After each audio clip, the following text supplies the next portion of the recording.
Hey y'all, it's Sarah. I have another sign making idea for those of you without a cutting machine, without a Cricut or any of those things. Um, I am kind of theming this towards spring, but you could pretty much do this any which way. You've got lots of options. I want to jump in really quick and showing what I'm using, and let's get started. So you can see I'm using some Dollar Tree poster board stickers. These are kind of the rounder font. They have a couple different fonts, and they're usually found right next to their posters in the school supply area. I've got the Dollar Tree cutting mats. These come in a 2-pack. I've already used one of mine. This is the only one I have left, so I don't have the package, but they're usually in the kitchen section. I have some of my faux wood strips. These are some scrap pieces. You can see they're pretty small. They're like the ends of things that I have cut off. If you're looking for a tutorial on how to paint these to look like wood, that's a separate thing on this channel because there's so many different wood tone options. I'll definitely try to link at least one of the basic ones, but I'm just using these scrap pieces from other projects.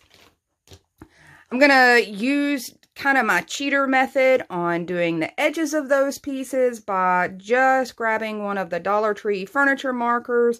This particular one is the color walnut, but I do know that lots of them are different colors. Even though it says walnut, I've gotten a couple of them that are different in color tone, even when it's the same label. Obviously, you guys know me. I am using Readi-board brand foam board. If you don't know what this is, you're not familiar, this is the poster board like stuff that you find in your office supply, school supply section of places like Walmart, Dollar Tree, Dollar General, any of those places. It comes in a 20 by 30 sheet. I've cut mine down, or I'm actually using a scrap piece off of another project. This video is being sponsored by Readi-board brand, and I want to go ahead and get started. That's pretty much everything I'm using. Of course, I'm going to be using some hot glue for this project. So the first thing that I wanted to show was we're going for a letterboard sign look. So I want to go ahead and cut down my little mat here, my little cutting mat, and you can cut into these, and I am just using just my blade, pretty much like I do with everything else.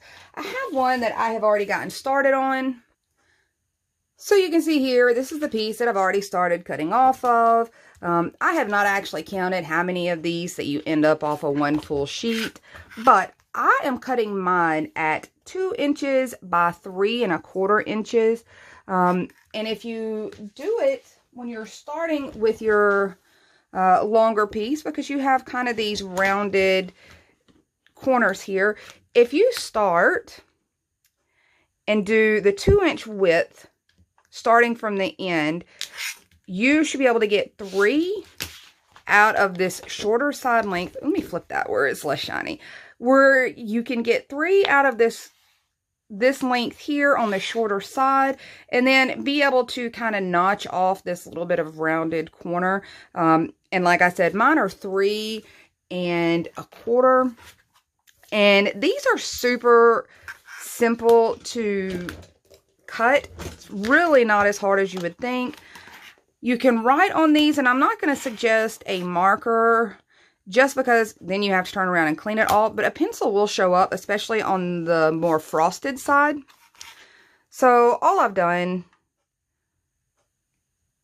go in, line it up, mark it out. I didn't really have to mark mine out. I really just used my ruler. So I went with these measurements to fit this particular set of letters. One thing you want to look at when you're gauging your letters is look at your tallest letters. So for instance, on this particular font, my tallest letters were going to be things like K and H and any of your longer letters. You want to make sure that you're measuring out for those longest ones, not the shorter ones.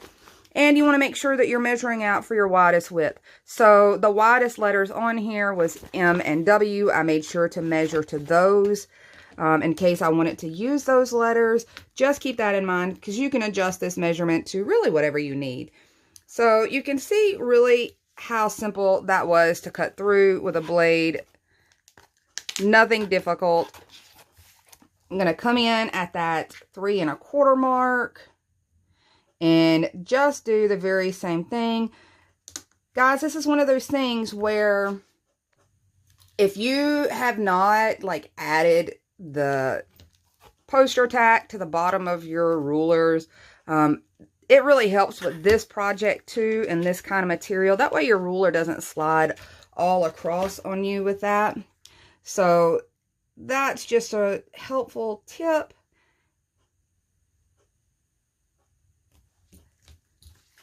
And I'm trying to get it lined up. It's a little hard to see on my cutting mat, but just because my cutting mat has such a busy pattern going on. So just like with anything else, I always start my cut above the actual piece that I'm trying to cut into. So you're going to cut as many of these as you need to make whatever phrase you're planning on using. I'm going with a really short phrase, even though my piece is a pretty good size. I'm just going to put a short phrase on there for the sake of this video, but you could go as far with that as you wanted to. And like I said, there's 2 of these in each package of those, so you get quite a few letters out of that. Now that my pieces are cut down, I'm just going to come in and kind of line my letters up. So I'm just going to mark my ruler down here at the bottom edge of this little piece. If you guys can see where I'm going with this, let me get a little further up here. I'm just using this little notch here on my ruler to help me get my letters straight. Since this is 2 inches wide, if I line it up right here, I'll know that I have a middle section somewhere on there. If you're pretty good with your eyeballs, you might be able to just eyeball that. So I'm going to come in and just peel some of these off. And I'm attaching mine on the frosted side rather than, and I'm not sure if you guys can tell the difference. That is the shiny side. That is the frosted side, if you can see that. I am actually attaching my letters on this frosty side. So I'm just going to come down here and I'm lining all my letters by the bottom because once you put these on your sign, you're going to want them to go even across your sign. That way, rather than like centering them on this entire little piece, I'm still keeping my alignment on the bottom, even with some of these smaller letters. I'm going to come in. Mine is just going to say, hello, spring. Let's make sure I've got my letters. Same thing with like the longer letters. I'm still going to align it down at that, that bottom, just to make them all fit. And I'm trying to keep it fairly centered. So on some of these, it may end up looking a little strange just because of the fact that these letters are made the way they are. You can see that ends up how it works out on some of these, but I'm okay with that. Not all the fonts are going to do that. I think the other more Roman style font that they sell would probably line up a little better, but I actually liked this font better for the whole letterboard idea. And I'm just going to keep going through and doing this until I get all my letters attached. So my letters are all attached. I'm just going to take something, and you could do this with a popsicle stick, whatever. Just kind of attach them down, make sure they're nice and smooth. So I've got those attached pretty good. The cool thing is that these do stick really well, especially to that frosted surface. But if you wanted to keep your plastic pieces and just switch out your letters over time, I think you totally could do that. Instead of having to make a full alphabet, though, if you wanted to make a full alphabet, you could do that. So I've got all of my letters completed. I've got everything pretty much smoothed out. I'm going to smooth this one a little bit more. Let's go ahead and build out our background piece. So I have my background piece out, and mine is 15 by 18 because I happen to have a piece that was 15 by 18. You could do this whatever size you wanted to. It's a really good way to use a scrap white piece. I wanted to show you if you happen to get this every now and then, and I did, not so much because of my cutting, but I needed to replace my blade.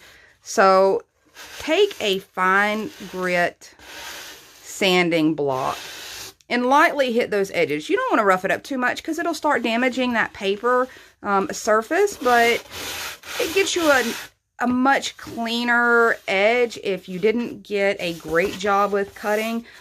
Just know that you can break down the paper if you go a little too crazy with it. I'm doing it on this side, not because there's any bad cuts, but this happens to be the edge that has like the little perforations in it where the machines cut this sheet by sheet. And I don't really like those perforations showing, so I am lightly going across there. Dust that off. That way I have a cleaner edge and not that perforated edge. So simple enough. My next step is I have these little scrap pieces, and I believe these are about 1/2 inch wide. These were cut off the edge of something else to get it to size. This is where I said I was going to cheat with this. I wanted to make this about as easy as I could. And I only am going to do this on these faux wood painted pieces because markers sometimes, depending on the type of marker that it is, can really bleed on this paper surface. But it works out pretty well, especially on something like this. I could go in with my paints and paint these edges. However, these were so narrow that I thought that that would be a big messy pain. And you know, when I do that, that's when I tend to get paint on my solid white backers. So you can see I'm just hitting those edges all along there so that it looks more like one solid piece. I'm going to do that to all of my pieces, but I need to go ahead and trim these down to make sure that they fit. They're all a little bit different sizes because they were scrap pieces, so I want to make sure they fit. And for instance, this one, I wouldn't even have to go all the way down with this. So let me go ahead and trim those out and get those marked. So as you can see, I didn't even trim them perfectly. I trimmed them conveniently.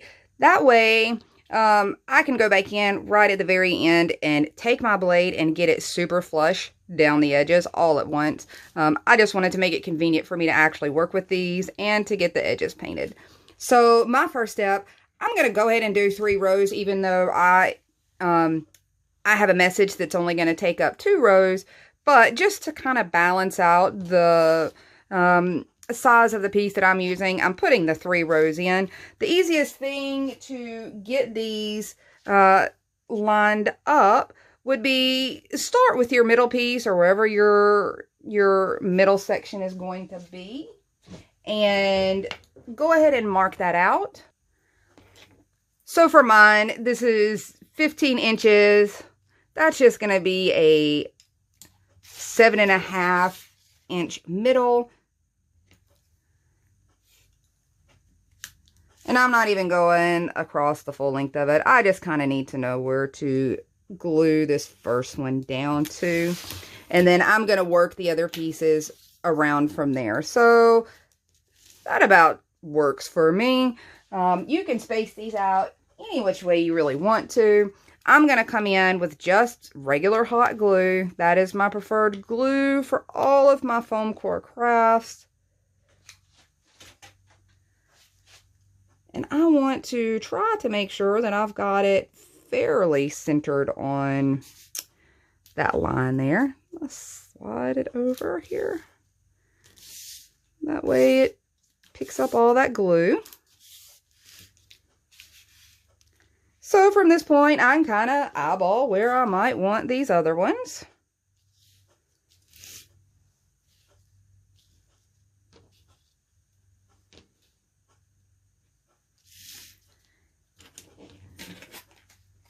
I do want to make sure that kind of, sort of, there's a pretty much even space there. However you want to do that. You could put as many of these or as few of these as you want. I am going up on this one at about 3.5. Looks good to me. This is one of those parts where you could go easily and pop these down without being so technical that you measure. You could just eyeball it if you're any good at that.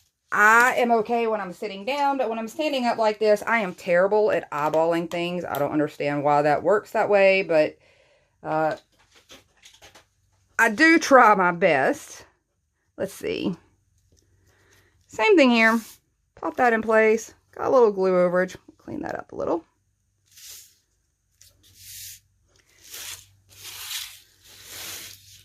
And I'll come down here and basically do the same thing.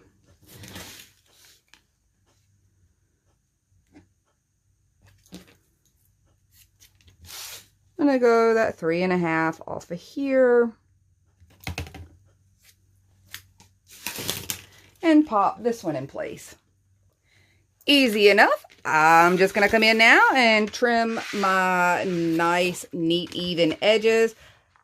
You could have cut them down to size right at the beginning. I just find this to give me, honestly, the most flush end-to-end edge possible.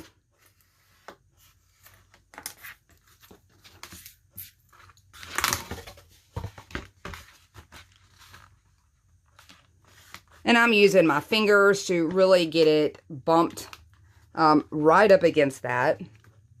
Making sure my blade's bumped right against it.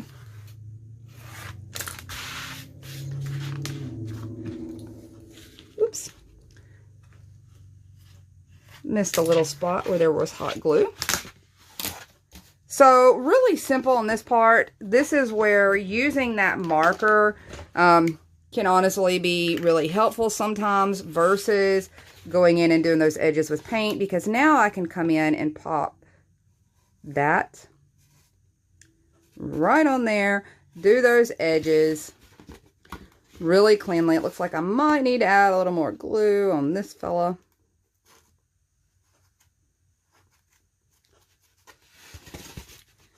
And you can see that gives pretty much a nice little wood looking ledge.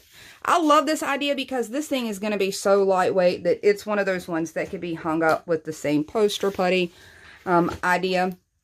So last thing last, you come in with your letterboard letters.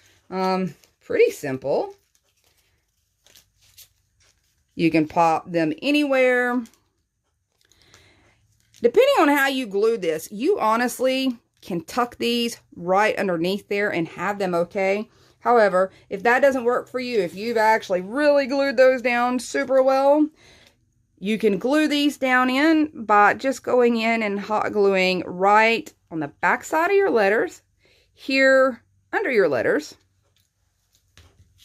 I'm going to try to do it by tucking them down into my piece.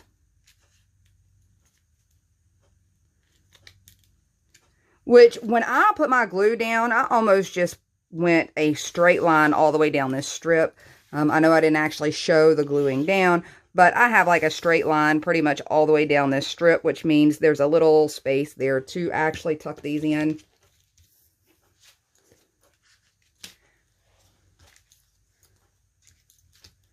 So, you can see where this is going.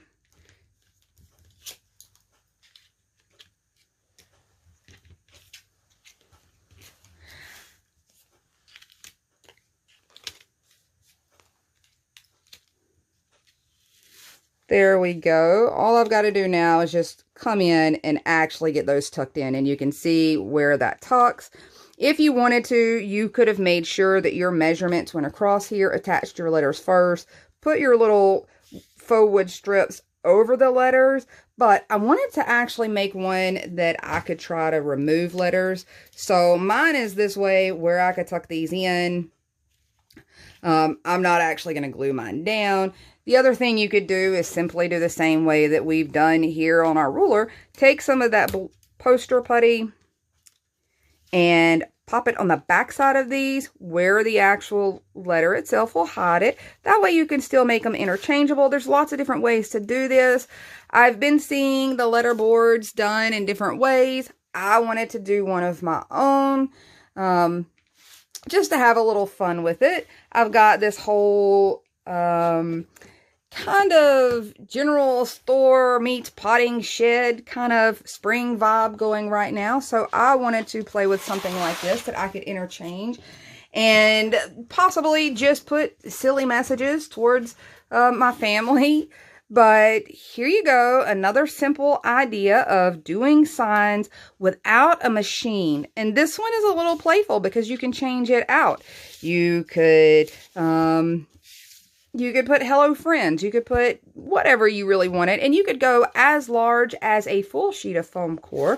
I just did it with pieces that I had so I could show you the idea and kind of use up the scraps and things. But this is all I've got for you. I hope it gives you a little bit of an idea of some directions to go with more sign making. And that's pretty much all I have for you. If you have any questions, shoot them down below. I hope you guys get a chance to do a little crafting, and I'll talk to you soon. Bye, y'all.